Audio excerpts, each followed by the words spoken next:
Welcome to Bedtime Stories. Get into a comfortable position.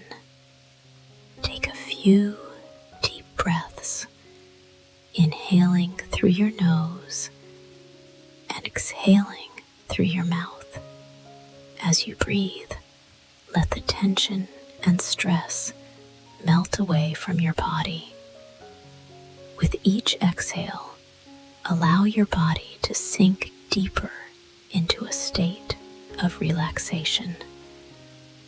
Take one more deep breath.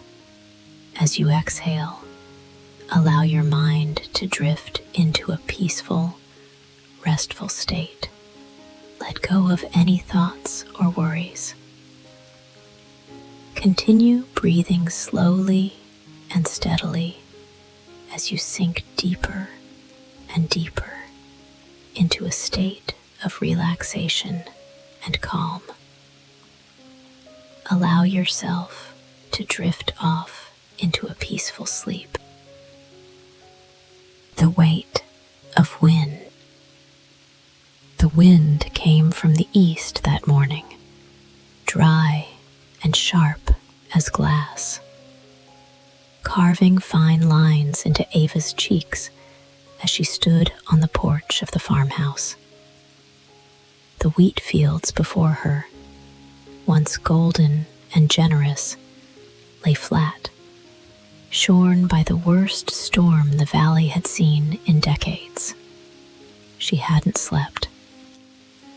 All night, she'd listened to the groaning of the wind as it clawed at the walls, the way it used to claw at her thoughts after he left.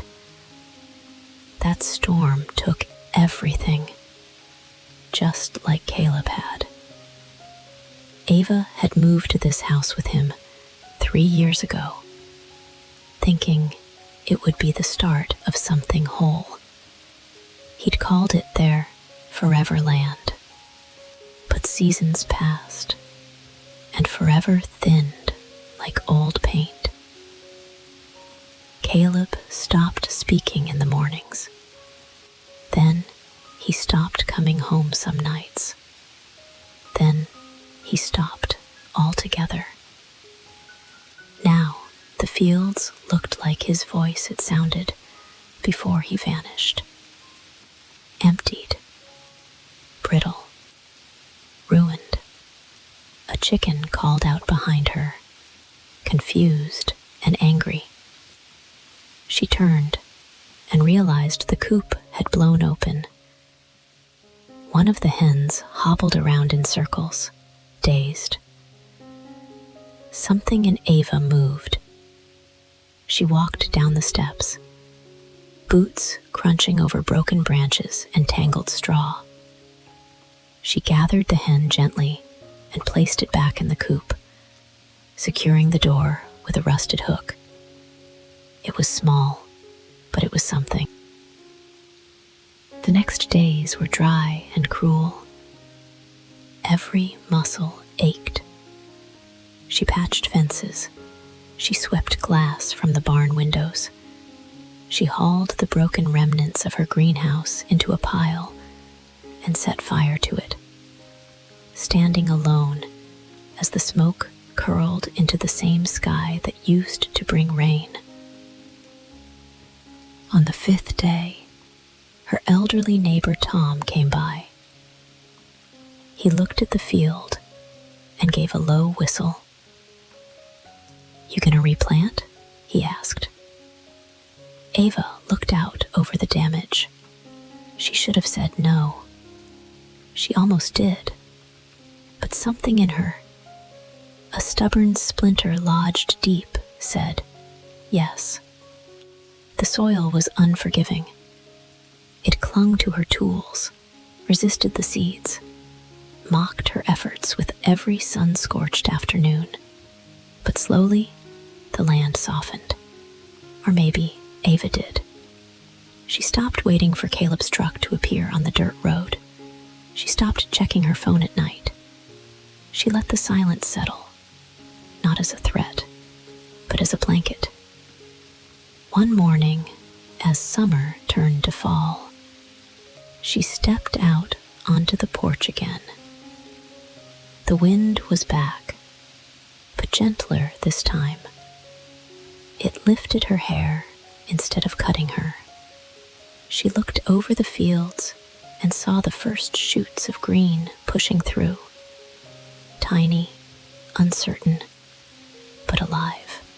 She sat on the steps and let the wind carry her breath away.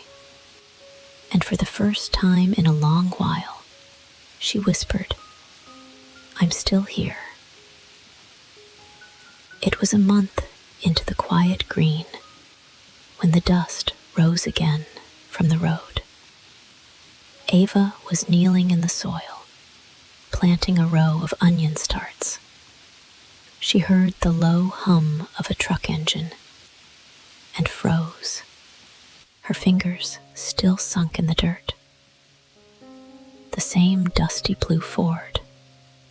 It pulled into the driveway like a memory she'd buried deep. The engine shut off, the door creaked open, and out stepped Caleb.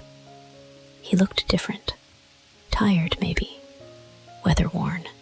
His hair was longer, and his hands were tucked into his jacket, like he didn't quite know what to do with them. But his eyes were the same, and they were locked on her, like he never stopped seeing her. Ava stood, heart thudding. "You have some nerve." He nodded slowly. "I know."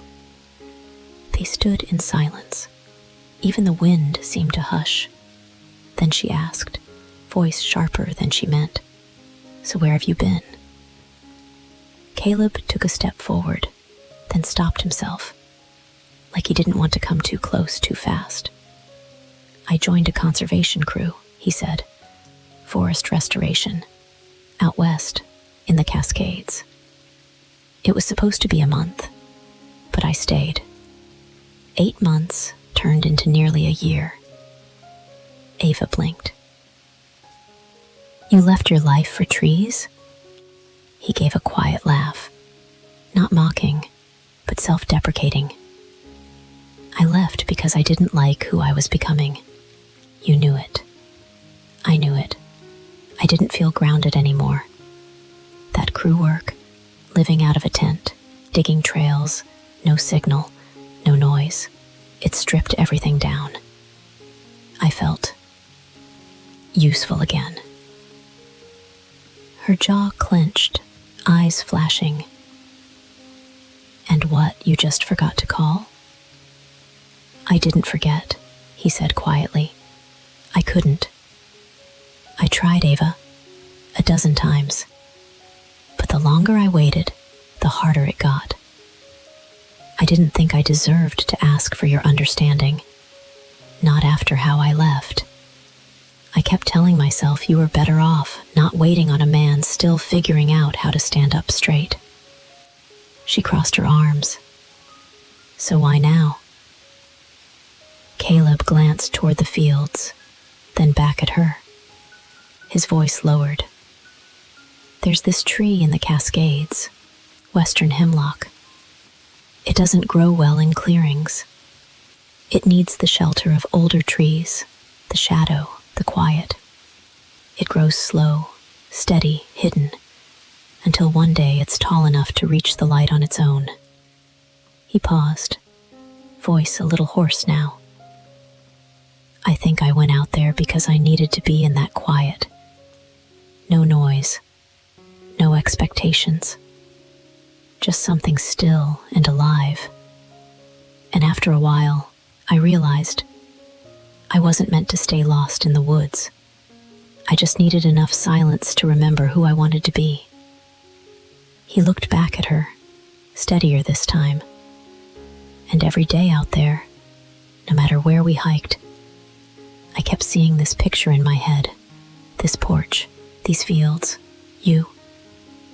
I didn't leave because of you. I came back because I finally understood I belonged here."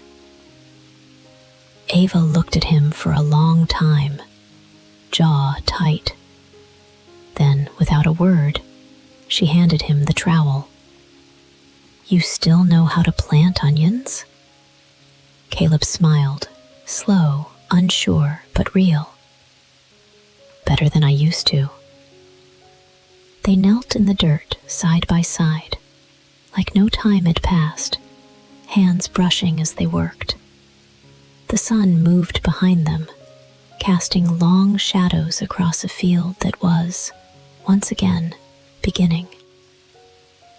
That evening, he cooked dinner, burned the cornbread, just like old times.